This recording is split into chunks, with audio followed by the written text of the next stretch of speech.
Good morning, my dear students.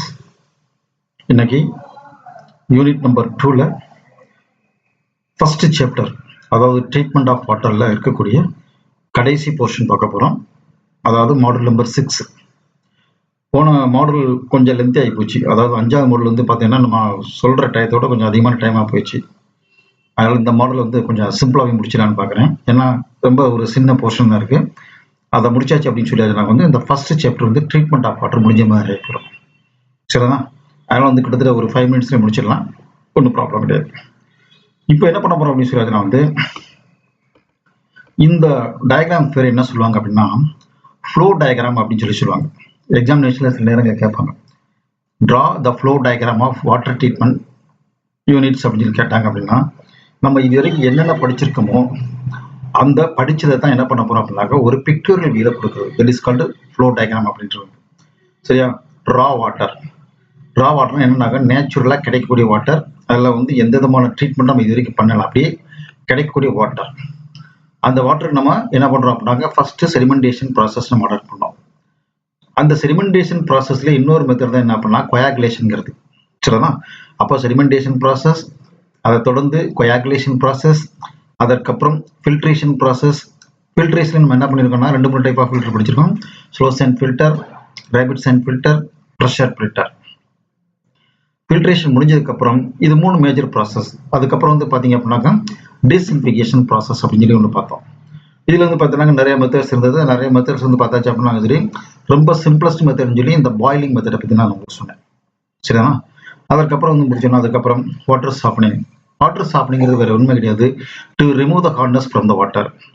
அப்போ hardness தன்மை என்ன பண்ண, கடினத்தன்மை வந்து என்னது வாட்டர்ல இருந்து ரிமூவ் பண்றதுக்காக பண்ணக்கூடிய ப்ராசஸ் தான் என்ன பண்ணாக்கா வாட்டர் சாஃப்டனிங் ப்ராசஸ் அப்படின்றது. அதுல 2 டைப் ஆஃப் ஹார்ட்னஸ் இருக்கும். ஒன்று வந்து டெம்பரரி ஹார்ட்னஸ், இன்னொன்று வந்து பெர்மனன்ட் ஹார்ட்னஸ் சொல்லி பார்த்தோம். டெம்பரரி ஹார்ட்னஸ் வந்து பாத்தீங்க அப்படின்னாக்கா அதாவது சில சால்ட் கண்டென்ட் இருந்ததுன்னா அதை டெம்பரரி ஹார்ட்னஸ் அப்படின்னு சொல்லி சொல்லுவோம். இன்னும் சில சால்ட் கண்டென்ட் இருந்ததுன்னா அதை பெர்மனன்ட் ஹார்ட்னஸ் அப்படின்னு சொல்லுவோம். அது என்ன டைப் ஆஃப் சால்ட் அப்படிங்கிறத பத்தி போன கிளாஸ்ல டீட்டெயிலாக எலாபரேட்டா பார்த்தேன். உங்களுக்கு புக்ஸ் கொடுத்துருப்பாங்க, அதை ரெஃபர் பண்ணிக்கணும். ஸோ டெம்பரரி ஹார்ட்னஸ் இருந்தது அப்படின்னா சரி, அதை ரிமூவ் பண்றதுக்கு வந்து ரொம்ப ஈஸியான மெத்தடு. அதுல வந்து நம்ம பாயிலிங் பண்ணாலே போதும், இல்லை கொஞ்சம் லைம் ஆட் பண்ணாலே போதும். Very simple process. ஆனால் பெர்மனன்ட் ஹார்ட்னஸ் சொல்லி நம்ம ஐடென்டிஃபை பண்ணிட்டோம் அப்படின்னா சரி, அதை ரிமூவ் பண்றதுக்கு தனியா செப்பரேட்டா ட்ரீட்மெண்ட் ப்ராசஸ் இருக்கு. அதுல ஒரு 3 டைப் ஆஃப் ப்ராசஸ் நம்ம பார்த்தோம். அதுல ஒன்னாத்த ப்ராசஸ் தான் லைம் சோடா ப்ராசஸ் அப்படின்றது, ஜியோலைட் ப்ராசஸ் சொல்லி உங்களுக்கு சொன்னேன். சரிதான்? அதற்கப்புறம் வந்து பாத்தீங்க அப்படின்னா மிஸ்லினியஸ் ட்ரீட்மெண்ட். மிஸ்லினியஸ் ட்ரீட்மெண்ட் அப்படின்னு சொல்லி இந்த ட்ரீட்மெண்ட்லாம் கண்டிப்பா பண்ணுங்கிற அவசியம்லாம் கிடையாது. தேவைப்பட்டால் என்னன்னா அதை பண்ண போறோம். ஸோ இதெல்லாம் வந்து மிஸ்லினியஸ் ட்ரீட்மெண்ட், ஒரு 6 ட்ரீட்மெண்ட் உங்களுக்கு சொன்னேன். அதுக்கப்புறம் என்ன சரி, நேராக ஸ்டோரேஜ் டேங்க்கு போய் பப்ளிக் நம்ம என்னைக்கு சப்ளை பண்றோமோ அன்னைக்கு சப்ளை பண்ணிடுது. இதுதான் எக்ஸாமினேஷன்ல சில நேரங்கள் கேட்பாங்க. ஒரு 3 மார்க் கொஸ்டின்ல ட்ரா த நீட் இல்லைன்னா draw the flow diagram of the treatment plan unit கேட்டாச்சுன்னா இதை சிம்பிளா வரைஞ்சாலே போதும், வரைஞ்சி இதுல எல்லாத்தையும் எழுதினாலே போதும். அதுதான் எழுதுனாக்கா அந்த கொஸ்டினுக்குள்ள ஆன்சர் அப்படின்ற மாதிரி எடுத்துக்கிறாங்க. ஓகேவா? ரைட். இதுதான் என்ன சரி ஃப்ளோ டயக்ராம் அப்படின்றது வந்து. அதற்கப்புறம் வந்து பாத்தீங்க அப்படின்னு சொன்னா மினரல் வாட்டர். இது உங்களுக்கு ஏற்கனவே தெரிஞ்சு, இப்ப நான் சொல்ல போற 2 மீட்டர் வந்து உங்களுக்கு தெரிஞ்ச மீட்டர் தான் மினரல் வாட்டர் அப்படின்றது. அந்த மினரல் வாட்டரோட ரெக்யர்மெண்ட்ஸ் என்னது? What are the requirements of mineral water அப்படின்னாக்கா it should be free from impurities. Mineral water அப்படின்னு சொல்லிட்டா என்ன சரி, அதில் எந்த விதமான இம்பியூரிட்டிஸ், கெடுதி விளைவிக்கக்கூடிய பொருட்கள் வந்து அதில் இருக்கக்கூடாது. It should contain sufficient salt. அதுக்காக வந்து பார்த்தீங்கன்னா எல்லாமே இல்லாமல் போயிடக்கூடாது, சில சால்ட் கண்டென்ட் வந்து இருக்கணும். அது வந்து என்னது நன்மை பயக்கூடிய இருக்குன்னா அந்த மாதிரி சால்ட் கண்டென்ட் குறையாம பார்த்துக்கணும். It should contain necessary cases. Necessary cases தண்ணியிலே சில கேசஸ் கரைஞ்சிருக்கும், டிசால்வ்டு கேசஸ் அப்படின்னு சொல்லுவாங்க. அந்த கேசஸ்ல என்னென்ன கேசஸ் எல்லாம் இருக்கணும், அந்த கேசஸ் எல்லாம் அதோட அளவுக்கு சரிசமமாக இருக்க வேண்டும்.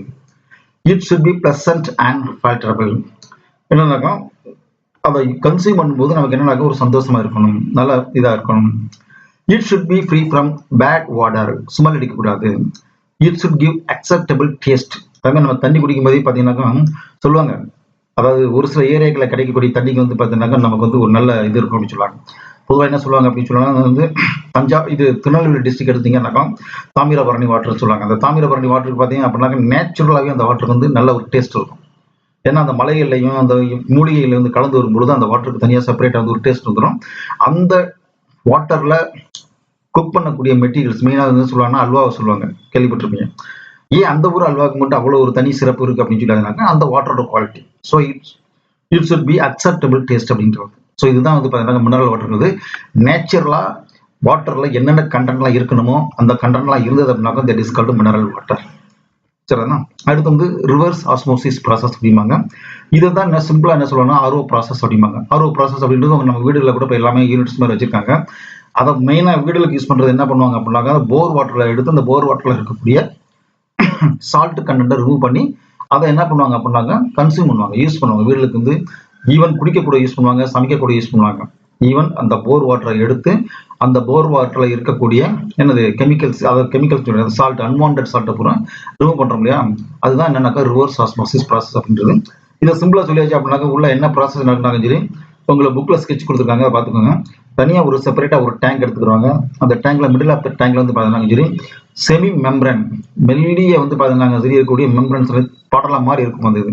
அந்த படலத்தை நடுவில் பிக்ஸ் பண்ணிட்டு ஒரு பக்கத்தில் நீங்கள் வாட்டர் அலோவ் பண்ணிட்டீங்க அப்படின்னாக்கா அந்த வாட்டர் வந்து என்னன்னாக்கா அந்த மெம்பரன் வழியே பாஸ் ஆகி அடுத்த கம்பார்ட்மெண்ட்டுக்கு போகிறதுக்கு முன்னால் அந்த வாட்டர்ல இருக்கக்கூடிய கான்சென்ட்ரேட்டட் சால்ட் சொல்யூஷன், அதாவது அன்வான்ட் கான்சென்ட்ரேட்டட் சால்ட் சொல்யூஷன் எல்லாமே என்னன்னாக்கா இந்த பக்கம் தங்கிக்கிறோம். அது ரிமூவ் பண்ணக்கூடிய பேலன்ஸ் வாட்டர் மட்டும் என்னன்னாக்கா சரி அடுத்த பக்கத்துக்கு போகும். அந்த வாட்டர் நம்ம என்ன பண்ணலாம்க்கா எடுத்து நம்ம கன்சியூம் பண்ணிக்கலாம். இதுதான் ரிவர்ஸ் ஆஸ்மோசிஸ் ப்ராசஸ் அப்படின்றது.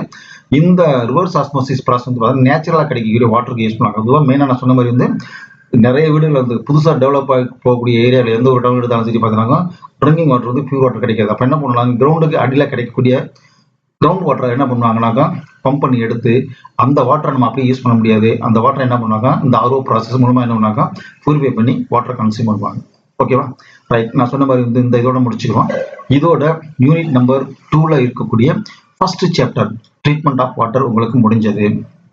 இன்னொரு நான் சொல்லிடுறேன், ஸ்டூடெண்ட்ஸை பொறுத்தளவுக்கு வந்து இப்போ நான் நடத்தின இந்த 6 மாடல் வரைக்கும் இருக்கக்கூடிய நீங்கள் இன்னும் டீட்டெயிலாக படிக்கணும்னாக்கா உங்கள் புக்ஸை ரெஃபர் பண்ணி வச்சுக்கோங்க, சிலபஸையும் வச்சுக்கோங்க. வச்சுக்கிட்டு நீங்கள் படிச்சீங்கன்னாக்கா இது வரைக்கும் உள்ள சிலபஸ்ல இருந்து ஒரு ஃபுல் கொஸ்டின் 10 மார்க் கொஸ்டின் கேட்பாங்க. அடுத்த நம்ம மாடலில் படிக்க போகிறது செகண்ட் சாப்டர். அது வந்து பார்த்தீங்க அப்படின்னாக்கா டிஸ்ட்ரிபியூஷன் சிஸ்டம் சொல்லி ரொம்ப ரொம்ப ரொம்ப ஈஸியான யூனிட். நம்ம டெய்லி ரொட்டீன் லைஃப்பில் மீட் பண்ணக்கூடிய சில விஷயங்கள் அதில் இருக்கும் இந்த டிஸ்ட்ரிபியூஷன் சிஸ்டத்தில். அதில் இருந்தும் கண்டிப்பாக ஒரு 10 மார்க் கொஸ்டின் கேட்பாங்க. எய்தர் ஆர் திஸ் பேட்டர்ன் சொல்லி வரும் பொழுது ஒரு யூனிட்டுக்கு வந்து 2 கொஸ்டின் கேட்கும்பொழுது இந்த சாப்டர்லேருந்து ஒரு கொஸ்டின் கேட்பாங்க ட்ரீட்மெண்ட் ஆஃப் வாட்டர்லேருந்து. அடுத்து டிஸ்ட்ரிபியூஷன் சிஸ்டம் ஒரு கொஸ்டின் பார்க்குறாங்க. நான் நடத்தும்போது உங்களுக்கு தெரியும் எப்படி இருக்கு அப்படின்றது. ரொம்ப அதாவது இதை கம்பேர் பண்ணும்போது அது வந்து என்னது லிமிடெட் போர்ஷன் தான் இருக்கும். அந்த லிமிடெட் போர்ஷன் ஒரு ஃபுல் கொஸ்டின் அட்டன் பண்ணலாம். ரெண்டாவது நம்ம டெய்லி ரொட்டீன் லைஃப்ல மீட் பண்ணக்கூடிய விஷயங்கள் அதில் இருக்கும். சரிங்களா? அதனால வந்து பார்த்தீங்கன்னா அது நடத்த முடிச்சக்கப்புறம் சூஸ் பண்ணிக்கோங்க. நல்லா படிக்கக்கூடிய பசங்களை வந்து எல்லாத்தையுமே நல்லா படிச்சுக்கோங்க. ஏன்னா மார்க் நல்லா ஸ்கோர் பண்ண நினைச்சிங்க அப்படின்னாக்கா அந்த மாதிரி படிக்கணும். கொஞ்சம் ஆவரேஜ் ஸ்டூடெண்ட்ஸ் எல்லாம் வந்து பார்த்தீங்கன்னா சரி அந்த 2.2 மட்டும் நல்லா கான்சென்ட்ரேட் பண்ணிக்கோங்க. அதுக்காக இதை படிக்க வேணாம்னு சொல்ல இதையும் படிச்சு வச்சுக்கோங்க. படிச்சு வச்சுட்டாக்கா உங்களுக்கு வந்து நல்ல மார்க் ஸ்கோர் பண்ணுறதுக்கான ஒரு ஃபியூச்சர் இருக்கு. ஸோ அடுத்த மாடலில் வந்து நம்ம என்ன பண்ண போறோம் அப்படின்னா சரி யூனிட் நம்பர் 2ல இருக்கக்கூடிய செகண்ட் சாப்டர் டிஸ்ட்ரிபியூஷன் சிஸ்டம். ஓகேவா? ரைட், அது வரைக்கும் குட் பை.